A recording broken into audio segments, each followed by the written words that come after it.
Organic কেমিস্ট্রির Rajshahi board 2023 সালে আসা এই সৃজনশীলটার সলিউশন করব। চলো ক্লাসটা করে ফেলি।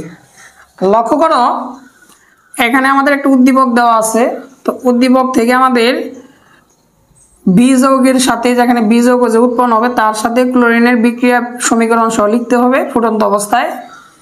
আর এ ও সি এর পারস্পরিক রূপান্তর ব্যাখ্যা করতে হবে ঘ নাম্বার প্রশ্নে। তো এখন আসো, ফার্স্টে যে কাজটা হলো তা হলো এই যৌগটাতে এ কি, বি কি, সি কি এটা আমরা তৈরি করে ফেলি, তাহলে আমাদের সৃজনশীলটা করা একদম ইজি হয়ে যাবে। তাহলে লক্ষ্য করো, এই যৌগটার নাম হলো সোডিয়াম বেনজয়েড। কি বেনজয়েড বলো? Sodium benzoate. এটা লিখে ফেলি COONA। এই সোডিয়াম বেনজয়েডের সাথে তুমি যখন সোডা লাইমের বিক্রিয়া ঘটাবা, স্যার সোডা লাইম কি? সোডিয়াম হাইড্রোক্সাইড আর ক্যালসিয়াম অক্সাইডের যে মিশ্রণ, এটা নাম হলো সোডা লাইম। তাহলে এখানে আমরা সোডিয়াম হাইড্রোক্সাইড আর কি দিয়ে ফেলবো বলো? Calcium oxide. তাহলে যে যৌগটা তৈরি হবে তার নাম হলো বেনজিন, কারণ এটা বেনজিন তৈরির একটা বিক্রিয়া। তাহলে বলো আমাদের এই যৌগটা কি? বেনজিন। এখন আসো, এই বেনজিনকে যদি আমরা এই বিক্রিয়াটা ঘটাই, এখানে বেনজিনটা লিখে ফেলি। এই বেনজিনের সাথে যদি আমরা কি করি বলো? মিথাইল ক্লোরাইডের বিক্রিয়া ঘটাই অনাদ্র অ্যালুমিনিয়াম ক্লোরাইডের উপস্থিতিতে, অনাদ্র অ্যালুমিনিয়াম ক্লোরাইডের উপস্থিতিতে। তাহলে দেখো, এটা হলো আমাদের ফিডেল কাপ অ্যালকাইলেশন বিক্রিয়া, এর জন্য উৎপন্ন হবে টলোইন। কি উৎপন্ন হবে বলো? টলোইন। এখন টলোইনের সাথে যদি আমরা ওজনের বিক্রিয়ায় জাইমান অক্সিজেনের বিক্রিয়া ঘটাই লঘু নাইট্রিক অ্যাসিডের উপস্থিতিতে, তাহলে আমাদের উৎপন্ন হবে হলো বেনজোইক অ্যাসিড। কি অ্যাসিড বলো? Benzoic acid. বেনজিনের মাথার উপর যদি COH থাকে তার নাম হলো বেনজোইক অ্যাসিড। আসো, তাহলে দেখো এ যৌগটা হলো বেনজিন, বি যৌগটা হলো তোমার টলোইন, সি যৌগটা হলো বেনজোইক অ্যাসিড। আমি এখানে থেকে সুন্দর করে লিখে রাখছি, পরবর্তীতে আমাদের কাজে লাগবে। এখন আসো এই ঘ নম্বর প্রশ্নের সলিউশন করব। ঘ নম্বরে বলছে বি যৌগের সাথে ফুটন্ত অবস্থায় ক্লোরিনের বিক্রিয়া সমীকরণ সহ লিখো। তাহলে বি যৌগটা কি ছিল আমাদের? টলোইন। বি যৌগ কি ছিল বলো? টলোইন। তাহলে এই টলোইনের সাথে আমরা ক্লোরিনের বিক্রিয়া ঘটাবো। ফুটন্ত অবস্থা বলতে সাধারণত আমরা 101 ডিগ্রি সেলসিয়াস তাপমাত্রা বুঝবো এবং আলোর মধ্যে বিক্রিয়াটা ঘটাতে হবে। তাহলে দেখো কি উৎপন্ন হয়। দেখো এখানে 3টা হাইড্রোজেন আছে, তো 3টা হাইড্রোজেনের মধ্যে থেকে একটা হাইড্রোজেন চলে যাবে, ওই জায়গায় একটা ক্লোরিন বসে যাবে। তাহলে যৌগটা উৎপন্ন হবে CH2Cl। আর যে একটা হাইড্রোজেন চলে গেল, এখানকার একটা ক্লোরিনের সাথে যুক্ত হয়ে HCl তৈরি করব। এটা নাম হলো বেনজাইল ক্লোরাইড। কি ক্লোরাইড বলো? Benzyl chloride. এখন আসো আমরা দ্বিতীয় অবস্থায় কি করি দেখো। এই যে বেনজাইল ক্লোরাইড উৎপন্ন হলো, এটা তুমি আবার এখানে লিখে ফেলো। এটার সাথে আবার ক্লোরিনের রিঅ্যাকশন ঘটবো, তাহলে কি উৎপন্ন হবে? 101 ডিগ্রি সেলসিয়াস আলোর উপস্থিতিতে বিক্রিয়াটা ঘটাতে হবে। কার উপস্থিতিতে বলো? আলো। এই বেনজাইল ক্লোরাইডটা এখানে লিখছি। এখন আসো ক্লোরিনের সাথে বিক্রিয়া ঘটাবো 101 ডিগ্রি সেলসিয়াস তাপমাত্রায় আলোর উপস্থিতিতে। তাহলে কি হয় দেখো, দেখো এখানে ক্লোরিন ছিল 2টা, আর একটা ক্লোরিন তুমি যদি যুক্ত করো তাহলে এই হাইড্রোজেনটা চলে যাবে এবং এখানে সবগুলাই ক্লোরিন হয়ে যাবে। তাহলে 2টা ক্লোরিন আর একটা ক্লোরিন যুক্ত হলে কি উৎপন্ন হয় বলো? একটা কার্বন আর 3টা ক্লোরিন থাকবে, আর উৎপন্ন হবে HCl। এই যৌগটার নাম হলো বেনজো ক্লোরাইড। কি বলো? বেনজো ক্লোরাইড।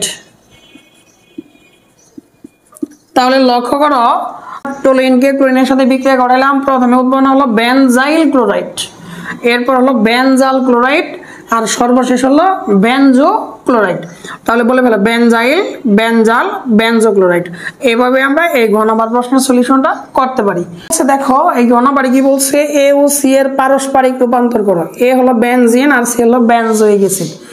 পারস্পরিক রূপান্তর মানে হলো একবার হলো বেনজিন থেকে বেনজোইক অ্যাসিড তৈরি করতে হবে, আবার তোমার বেনজোইক অ্যাসিড থেকে বেনজিন তৈরি করতে হবে। তাহলে আমরা পারস্পরিক রূপান্তরটা শুরু করে দেই।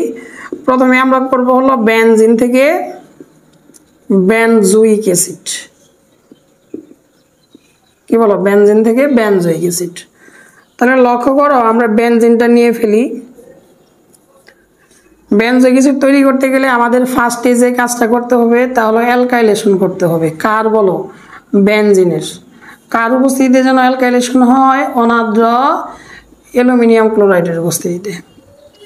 তাহলে কি উৎপন্ন হবে বলো, তাহলে উৎপন্ন হবে টলুইন। কি উৎপন্ন হবে, টলুইন। প্লাস কি উৎপন্ন হবে দেখো, HCl। এখন আসো, এই যে আমাদের এখানে যে টলুইনটা উৎপন্ন হলো, এই টলুইনটা এখানে লিখে ফেলো। এই টলুইনটাকে জাস্ট কি করতে হবে বলো, এটাকে আমরা জাইমান অক্সিজেনের সাথে বিক্রিয়া ঘটাবো। KMnO4 আর হলো সালফিউরিক অ্যাসিড। তাহলে আমাদের উৎপন্ন হবে হলো তোমার বেনজোইক অ্যাসিড। কি অ্যাসিড বলো, বেনজোইক অ্যাসিড। বেনজোইক অ্যাসিড কিভাবে হয়, আর উৎপন্ন হবে পানি। বেনজিন চক্রের উপর যদি COOH থাকে তার নামে হলো বেনজোইক অ্যাসিড। Benzoic acid. তাহলে লক্ষ্য করো, এই টলুইনকে যখন আমরা জাইমান অক্সিজেনের সাথে বিক্রিয়া ঘটাই তখন কি উৎপন্ন হয়, বেনজোইক অ্যাসিড। তো এটা এইভাবে মাথায় রাখবা। বলো, জাইমান অক্সিজেন যেখানে, পটাশিয়াম পারম্যাঙ্গানেট সেখানে, পটাশিয়াম পারম্যাঙ্গানেট যেখানে, সালফিউরিক অ্যাসিড সেখানে।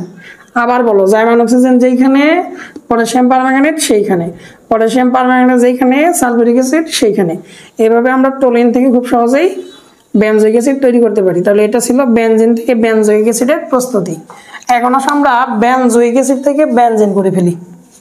এখন আসো আমরা বেনজোইক অ্যাসিড থেকে বেনজিনটা তৈরি করে ফেলি। তাহলে বেনজোইক অ্যাসিডটা কি বলতো, বেনজিনের মাথায় COOH, এটার নাম বেনজোইক অ্যাসিড। ফার্স্টের ধাপে তুমি একটা ক্ষারের সাথে রিঅ্যাকশন ঘটাবা। তাহলে অ্যাসিড আর ক্ষার বিক্রিয়া করে কি উৎপন্ন হয় বলো, লবণ আর পানি উৎপন্ন হয়। কি হয় বলো, লবণ আর পানি। লবণটা হলো COONA, এর নাম হলো সোডিয়াম বেনজোয়েট। প্লাস উৎপন্ন হবে হলো পানি। এখন এই সোডিয়াম বেনজোয়েটের সাথে আমরা রিঅ্যাকশন ঘটাবো। COONA, সোডিয়াম বেনজোয়েটের সাথে আমরা জাস্ট সোডা লাইমের রিঅ্যাকশন ঘটাবো। কার বলো, soda lime. Sir soda lime কি, এই যে সোডিয়াম হাইড্রোক্সাইড আর ক্যালসিয়াম অক্সাইডের মিশ্রণকে বলা হয় সোডা লাইম। তাহলে উৎপন্ন হবে আমাদের হলো বেনজিন। এটা বেনজিন তৈরির একটি বিক্রিয়া। প্লাস উৎপন্ন হবে হলো সোডিয়াম কার্বনেট, ক্যালসিয়াম অক্সাইড। তাহলে লক্ষ্য করো, জাস্ট যখন আমরা সোডিয়াম বেনজোয়েটকে আমরা সোডা লাইমের সাথে রিঅ্যাকশন করালাম তখন কি উৎপন্ন হয় বলো, বেনজিন আর সোডিয়াম কার্বনেট, ক্যালসিয়াম অক্সাইড। তাহলে এভাবে আমরা খুব সহজেই বেনজিন এবং বেনজোইক অ্যাসিডের পারস্পরিক রূপান্তর করতে পারি। আজকের ক্লাসটা এই পর্যন্তই। ধন্যবাদ।